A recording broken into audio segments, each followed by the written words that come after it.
Hi guys, it's Kay here from Startup Creative, and I'm going to share some insights into peaceful protesting and making lasting change with the movement that's uprising and has been around for tens of years, thousands of years, around the Black Lives Matter and supporting our Indigenous communities around the world. I think there's a lot of energy, a lot of passion, a lot of sadness, a lot of anger, and people looking for ways to make sure that their voices are heard to support our communities. And I'm going to give some insights from my history of working with Indigenous communities as an Indigenous woman, what I've learnt over the years about how to best support our communities and the marginalized people in this world who don't have a voice. So, first and foremost, there is a lot of anxiety, there's a lot of anger and sadness vibrating around the world right now. So, in order for you to be the best help, first you need to breathe. So, check in with yourself and ask yourself, when was the last time you actually came back into your body and took a big, deep breath? Because if you're operating from a place of stress and anxiety and anger, then chances are you're going to add to the story of anger and pain and anxiety. So, there are some proactive things that you can do to actually help our communities. And before we jump into that, I thought it was important to share a little bit. And I know a lot of people are saying online right now to go and educate and yourself. So for those of you who don't know, obviously our African American community has a different story to the Indigenous communities here in Australia. And this is all around the world. Indigenous people have been marginalized, they've had land taken from them, they've had children, rights, dignity stripped from them by a majority group. So here in Australia, Indigenous people have been walking on this land for 40,000 years. White people came to this country, to this continent here in Australia, and they were threatened and they took the land. They killed our people. They took their rights, their children, they enslaved them. In America, they were imported into America in, I think it's 1400s is the first documentation of importing or bringing in African American people and enslaving them. So their whole story has been enslavement, of being controlled and not having rights. And I think that's the heartbreaking thing that we're all experiencing. And if you're witnessing Indigenous or African American people feel angry right now, go and read their stories, understand why they're feeling, because that is a vibrational energy that has been passed down through generations. When you go through stress and anxiety, it actually leaves a blueprint in your body and you pass that down through generations. So there's a lot of Indigenous people, there's a lot of African American people who are feeling very strongly right now. And that's fair enough, because that's been their lives, that's been their ancestors' lives, and that's all activating in them right now. And if you are a compassionate person, then chances are you're tuning into that pain that they're feeling. So seek to understand that, seek to understand the story of where it came from and try and put yourself in those shoes. But I think it's really important to try and manage our stress and anxiety so that we can actually be a proactive, helpful ally for our Indigenous communities at this time. Because if you're operating from a place of stress, fear, anxiety, anger, then you're tunnel visioned, you're reactive, you're angry, you're going to add to the story, which has been around for years and years. So try and breathe into your body, connect and think clearly, and see what you can do to proactively support and help our communities. It's really normal to have overwhelm and feel out of control in this time. I definitely have felt it in my body, a lot of stress, a lot of sadness. And if that's what you're experiencing in your body, then it might be worth just taking a big deep breath and managing the cortisol levels of stress that might be racing through your body, and try and deactivate that a little bit, because it is going to make you a more effective, powerful ally. And if we learn anything from the bushfires that happened here in Australia earlier this year, We know that that level of stress and anxiety takes a toll on your body, on your mental health. And what businesses are capable of doing right now is using our audiences, using our money and our power and our influence to actually incite real change here that's going to last beyond this social media trend of posting black pictures. I think I look at that and I'm like, well, people are wanting to show that they're supporting it and that they want to help.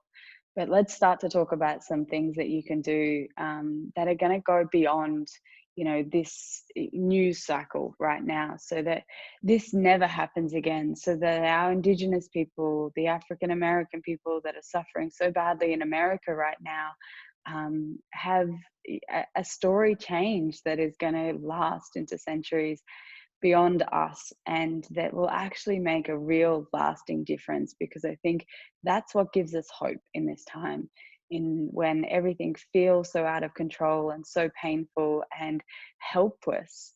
If we can do some things now to help, um, that make a lasting change, then we're actually changing the story. We're actually using this pain and the deaths as a way to make sure that this never happens again.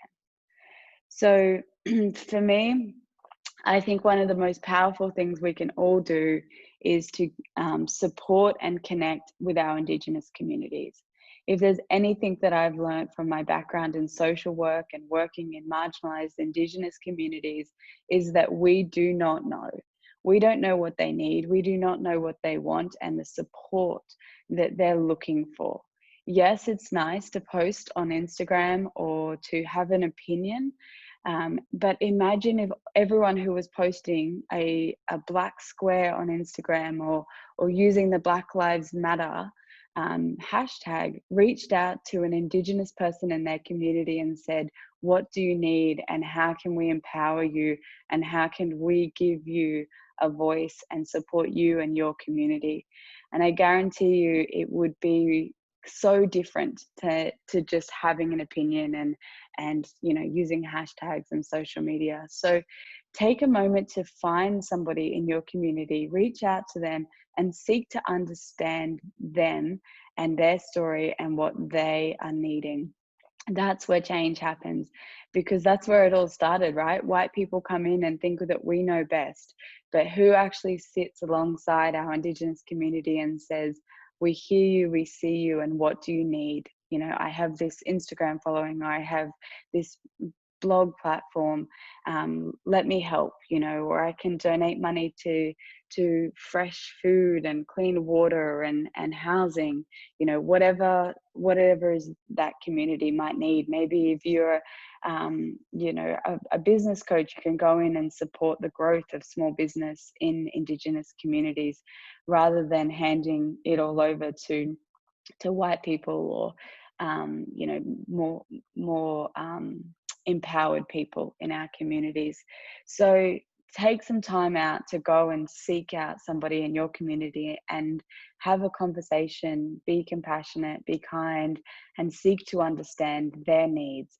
And then what do you have in your circle of influence, in your bank balance, in your community, in your networks, that you can offer to empower these communities, to strengthen them, to give them a voice, and to help them to stand up for themselves. Yeah. The second tip is to learn from them. And I've seen this and it's been really beautiful. Everyone posting resources, whether it's books or movies or websites. But again, go and have those conversations. I know my experience is that Indigenous people tell a great story. They love to share their wisdom. That is, especially in Australia, where we come from a history of yarning circles where people sit around and tell Dreamtime stories. So buy your children some great Dreamtime stories. Read the history of where the Indigenous people came from, but also celebrate it, right? Like, that's where it all went wrong, is that people came in and said, we don't understand this. We don't, this isn't our world and you're a threat to us. So we're just going to push you down and we're going to keep you small and we're going to silence you. But what would happen if people actually came into and approached our Indigenous communities and said, tell me what you know about this land. Tell me what happened in this place. Tell me how Uluru came to be and the Dreamtime story behind that. What is the rainbow serpent? You know, really understand their language. And it's so rich and it's so beautiful. So invest in them, you know, and invest in their artwork, invest in their music, you know, go on Spotify and just hit play to some Indigenous artists, and that's going to reinvest and empower them to keep making and preserving the sounds and the traditions of our Indigenous community, so that it isn't silenced and it isn't locked away. Celebrate it, because it doesn't have to be this, yes, there's a lot of pain and there's a lot of brokenness, and they have been silenced and locked up and killed for years and years. But there's so much beauty and there's so much richness in the Indigenous culture. So go and seek to understand their way of cooking and what plants they use for medicine and how they moved about this land before anybody came to colonize it. And, you know, what they think of the stars and the stories behind, the crocodiles. I read a story this morning about why the crocodile rolls. So I challenge you to go out and to celebrate and embrace the wisdom of our Indigenous people and invest back into them. Okay, this is so important. I think I did a lot of work with St. Vincent de Paul a number of years ago, before Startup Creative even existed, and their tagline is giving a hand up, not a handout. And if you're giving handouts, you know, and I think, yes, there's a big room for donations, but as businesses, we all know well and good how great it is when someone just buys from you, and that you're able to, that it gives you power to go, wow, people love this and want this. And then you get to choose where you spend that money, where you reinvest. So go and buy artwork, play their music, buy their books, buy their stories. In a world where we can visit communities, go and travel and spend money there as well. You know, I'm doing a video today with AIM, who's an Australian Indigenous mentoring experience, and they sell Indigenous hoodies that have the Indigenous artwork on them. So go and seek out your Indigenous businesses and invest and spend money with them and empower them to keep preserving, to keep making, to keep activating their own communities and stories, and empower them to with money, because at the end of the day, there is a lot of discrepancy in the wealth and the finance access that our Indigenous communities have as well. So if we can put it if we can put money in their hands and empower them to have successful businesses in their way, then, you know, I think that goes a long way in giving them a voice back that was taken from them. If possible, try and incorporate our Indigenous people into your community. And it doesn't need to be this sympathy, poor community. It's about showcasing them as powerful, equal beings to every other person on this planet.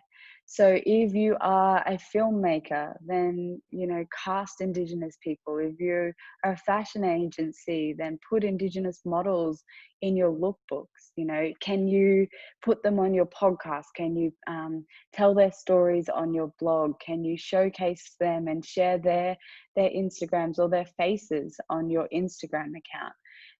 Give them a face, give them a voice, give them access to being what, you know, so many of us in a more privileged situation have, which is the ability to be heard and seen.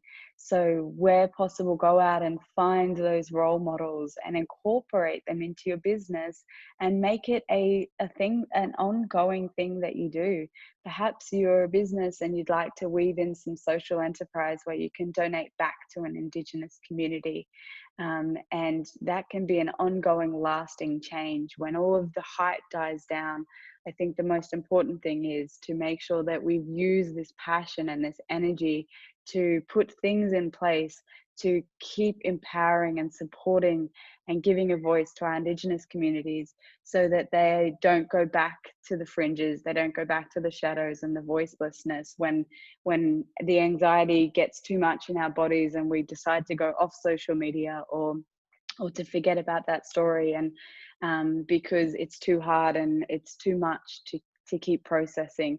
So incorporate a lasting change, a policy into your business where you can showcase Indigenous faces, Indigenous voices, Indigenous minds, and preserve their stories with them and for them, and make sure that that is an ongoing thing that you do long beyond this, the hype that's happening right now. Another thing that I think is really powerful, and I went to bed thinking about this right now, is to try to deactivate some of the anger in your body and channel it into passion and proactive thinking and, open-mindedness. I think when we're in a place of anger and fight or flight, and there's cortisol and stress hormones racing through our body, we become reactive and we're actually adding to the story. And if you think about it, that's where all of this pain began. It started with angry, threatened, and passionate people who didn't understand and who didn't know. And so to keep activating anger and anxiety in our bodies is to keep adding to the same old story and creating disharmony. So yes, anger is real, and the anxieties and the passion that you're feeling right now, and I'm feeling it here with you. I've been in tears and I've been sad and I've been overwhelmed. And something that I went to bed thinking last night is, how do I calm this down a little bit and use it for good? And that's why I've decided to share this today. So instead of being impulsive and just following trends, try and have some critical thinking. So zoom out and seek to understand what's happening here and why it's happening, and the voices. And perhaps you go to reply to an Instagram post that you don't like, or to post a charged Instagram or social media story, or get into an argument with someone. Know that that's just adding to it, and if anything we need right now is harmony. We need to become allies and stand alongside our communities, and to help educate those who don't understand, who aren't seeing the problem. And you can't do that from a place of reactivity, because no one will listen to you. And following trends, I think, and just going along with what everyone else is doing is also what has always been done. How many people over the years have sat back and allowed the beatings of our Indigenous people or their rights being taken away from them and done nothing? The same, that is just following the crowds and doing what everyone else is doing. So yes, it's okay to do whatever feels right for you, but just be sure that you're having a critical thinking conversation with yourself, that you're tuning into your own wisdom, and you're not just doing things because that's what other people are doing. I think it's really important to sit down and to go, how can I be of service? How can I help here? And I'm not just going to go along with the crowds, because even if it does feel like it's for the right thing, it's the same behavior of just following trends and doing, what other people are doing and following the masses. And I think real change comes from people who are able to sit outside of the norm and be able to look in and say, what's actually happening here, and how can I help and how can I be of service? Try not to numb out the pain. I think that's something that I've been experiencing in my body, is how can I numb or project this pain onto somebody else? And again, I think that's inciting and adding to the trauma that our Indigenous people have felt, and that people are feeling in their bodies right now. And that could look like snapping at a family member, or just getting really angry and agitated and unfocused in your own life.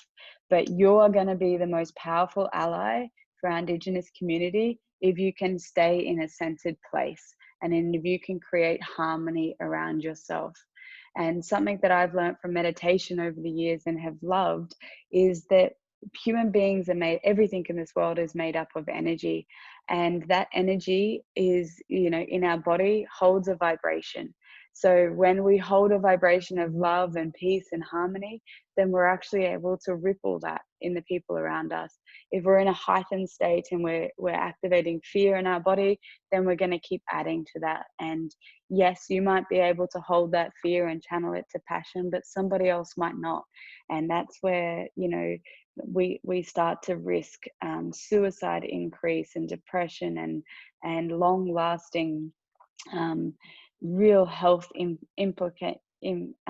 health problems that as is going to make it a lot harder for us to bounce back as a community. So try and hold some love, some peace, and some harmony in your own body, and act from that place, because it is a more powerful vibration. And it doesn't mean you're being apathetic to the story. It means that you're seeking to leave a change and an impact that comes from a place of love and connection, which is what we need. Like this started thousands of years ago because people were disconnected. There was disharmony between races, between understandings and belief systems. If you look at the whole human history, that's where it all begins, is when people out of harmony. So it doesn't mean that you need to support or the other side, or sympathize with them, but it does mean that we can try something different here. We can try to change this world and fight for our Indigenous communities and give them a voice from a place of love and connection, rather than disharmony and hate. And I think that is going to be better on yourself and make you a vehicle for change long into the future, and that you're not going to burn out in this heightened state.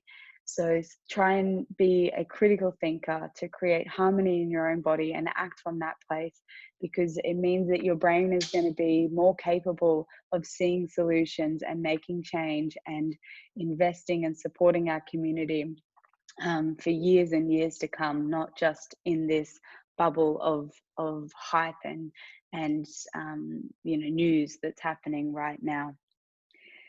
A few other things that I think I've learned over the years is that our Indigenous community is very connected to this land, and they have beautiful traditions of sitting in circle, of singing, of writing stories, of sharing stories, to sitting around a fire, to feeling into this land and connecting with the plants and the animals and the stories. And in a time where it's really easy to be on the internet, and it's really easy to post a black image on your Instagram account, um, it's a nice time to stop and connect, and to put yourself in the shoes of our Indigenous people who were on this land before any civilization hit, and before there was buildings and money, and they moved throughout the land, and they connected, and they moved as tribes and community. So if you're feeling that stress and anxiety moving through your body, then go and learn about the land that you're sitting on right now. Who are the Indigenous people? What are their stories? What do they know about this land? And put yourself in their shoes and walk barefoot, and listen to the sounds of the native animals, and observe the plants and the skies and the sounds around you. And for me, when I do that, that sparks empathy, that sparks awe, it sparks compassion. I'm inspired, and I look at our Indigenous people and go, wow, you're so full of wisdom that we're missing out on by coming in and building roads and making businesses and moving so quickly from A to B, rather than walking and being one with the land, and really connecting and appreciating and honoring this sacred space. So by putting yourself in their shoes, you're actually able to have more empathy, you're actually able to have more compassion.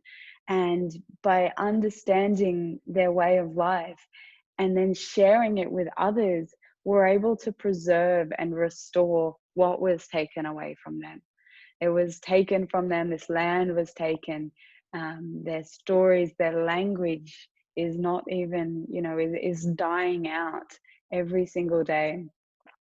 So by, as allies, as white people, if you can go out and seek to understand their stories and help them to preserve it, help them to restore what was taken away by putting yourself in their shoes, then that is going to be a story that we can tell our children's children, and that,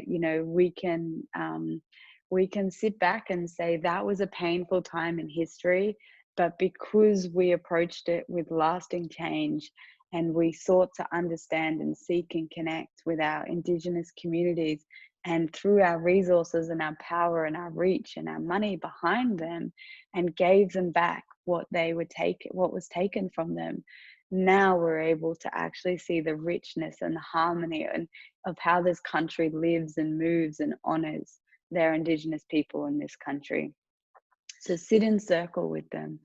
Sit in circle with your loved ones. Go away and research and understand their stories. Read the books, read the languages, watch the stories, connect and celebrate the beauty that this Indigenous community on this land of Australia has and is holding. And it's not too late. It's not too late to collect the stories and the beauty from our Indigenous elders. And to finish this off, I would really love to pay my respects to elders, both past, present, and emerging, of this land that we call home in Australia. Thank you, and stay safe out there, everyone. If you're protesting this weekend, do it peacefully, use your business for good, and reach out to your communities, invest in them, and seek to understand. Thanks.